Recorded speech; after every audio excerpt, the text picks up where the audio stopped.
event, Oscar Valdez versus Andres Gutierrez, with the winner in line for a shot at the WBC Junior Lightweight title. Saturday night on ESPN+. A lot going on at 1:30. I think that in hindsight, wish I would have cleaned out the roster a little bit to make it easier for Brad, more joy for him to coach. And it just didn't mesh. It just didn't. And I knew, and we talked about it. Anyway, I think it's silly that Kyrie is targeted as a guy just because he's not with us this year. No one player's fault. I'll blame all the players, and I'll blame myself, and we'll go from there. That was Celtics GM Danny Ainge stepping up to shoulder some of the blame after last season ended in a disappointing second-round finish and finger-pointing. Then Marcus Smart addressed questions about Kyrie Irving's impact on the team last year, and he said, quote, "It's not that we didn't know how to act around him. It's that we didn't know how he was going to act. We didn't know what his moods were, and we didn't know what Kyrie was going through." So, fair or not, guys, Kyrie Irving left Boston with a stench to him. The murmurs, true or not, insinuated that he was a problematic leader. And so Kyrie has since departed for the Brooklyn Nets. And despite losing Kyrie, this all-NBA talent, this season's Celtics are second in the East. They're 12-4 on the season so far. And if you look closely, dare I say, the Celtics look like they're having fun. So, Stephen A., does this season prove that Kyrie was the problem? No, I don't think it does. And I don't think that his situation is being depicted fairly. And I've stated that, and I'll continue to state that. Now, if we're asking a question, is there problems with Kyrie Irving's version of leadership? Absolutely. I'm not disputing that. And I'll leave that to Max to touch on. There's no question about that. But to act like that was the problem in Cleveland, to act like that was the problem in Boston is where I raise up and I say, nah. Now, I'm not going to get into people's business. That's not my style. What I would tell you is that he was done dirty in Cleveland. They know what I'm talking about. We're going to leave it at that. He was done dirty. And if the kind of stuff that happened to him, had happened to other people, they would have reacted in similar fashion. He transitions to Boston.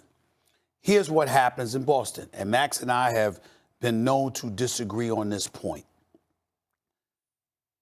I make the contention that Gordon Hayward being inserted into the starting lineup was the death knell to that organization last season. In fairness to Brad Stevens, who I'm very fond of, and in fairness to Danny Ainge, who I respect profoundly, and he and I have spoken, and we respectfully disagree, but I make my position very, very clear. Brad Stevens coached Gordon Hayward at Butler. That was his star. That man was not ready. I like Gordon Hayward. I'm proud that when he gets healthy, he's on the floor, that brother can play. Mm-hmm. But he was not healthy. And he was getting waxed in practice. He wasn't ready.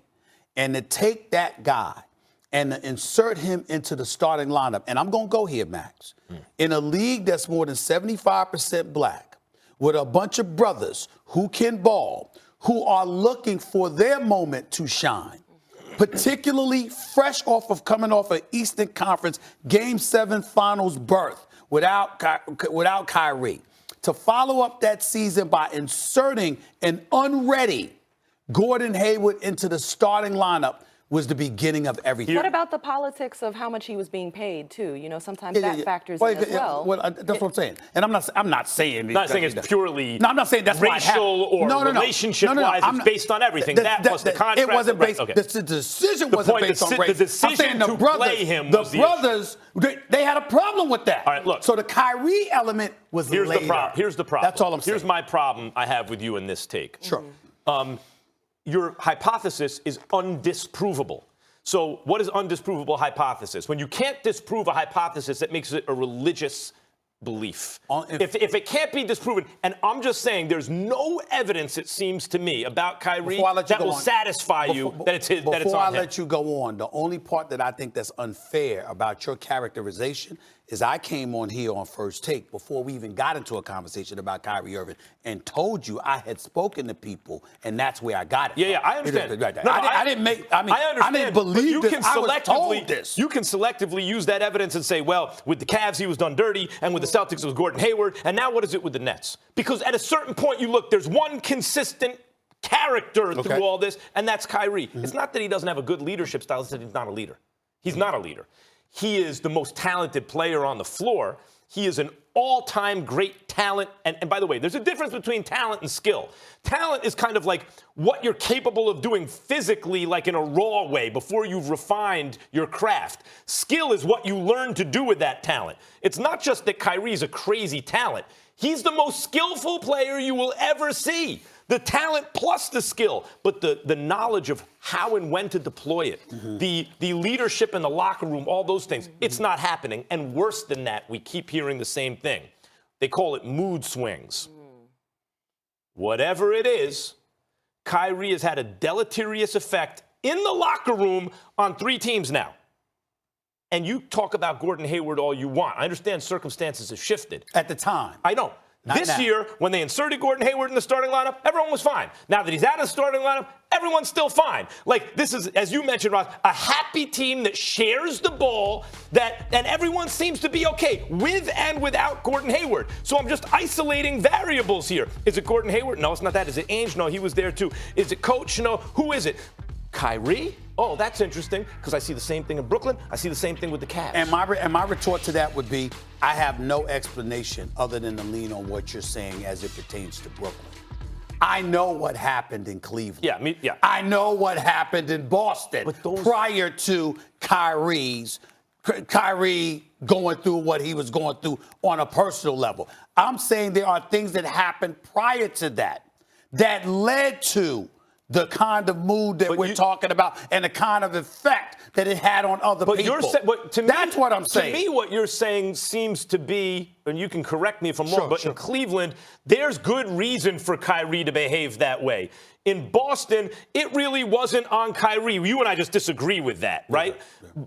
But to me, it's still excuses. Like, just because something happened, yeah, it's understandable you behave that way, but you didn't have to behave that way. In Boston, you can say whatever else. That's a different argument. I'm not excusing it. So I get where you're coming from. If you're telling me that it's excused, then I'll correct myself. Because, again, regardless of those situations, obviously that doesn't mean that it gives you a license to act up with the mood swings that has a negative effect on your teammate. I'm with you there. What I'm saying is, what I'm not going to do is look at Kyrie and then say, it's all you and these other things didn't happen to contribute to you being that way. Because that's not fair. That's what I'm saying. There was stuff that happened in Cleveland. There was stuff that happened in Boston that led to that negative impact. But if it happens in Brooklyn and it happens at the Nets stop, at a certain point you go back and you have to reevaluate. No. Brooklyn's a different ballgame. Okay. They signed you to a max contract. You came there with KD. I want to say one thing to Kyrie. Sure. I want to say it right to Kyrie. Sure. And by the way, when I was his age, I was not, he's world famous. I can't exactly imagine what he goes through at his age and everything. I'm not pretending to. Sure. And they say youth is wasted on the young. Whatever it is, if there's something going on that he needs to handle or get right, this career of yours, this physical prime, it does not last very long. And you are operating on a level almost no one's ever operated on physically on the court. It would be a shame if there's other stuff going on that is negatively affecting that. I'm hoping that if that's the case, he gets it together. All right. That should be the closing remark. That's very astute on Max's part. That's a good thing to say. All right. It's appropriate. That's how we're going to go to break right now. All right, coming up, Jerry throws Jason Garrett and his staff under the bus after a loss in New England. But are the Cowboys and their owner the real problem with Big D right now? Second hour of First Take.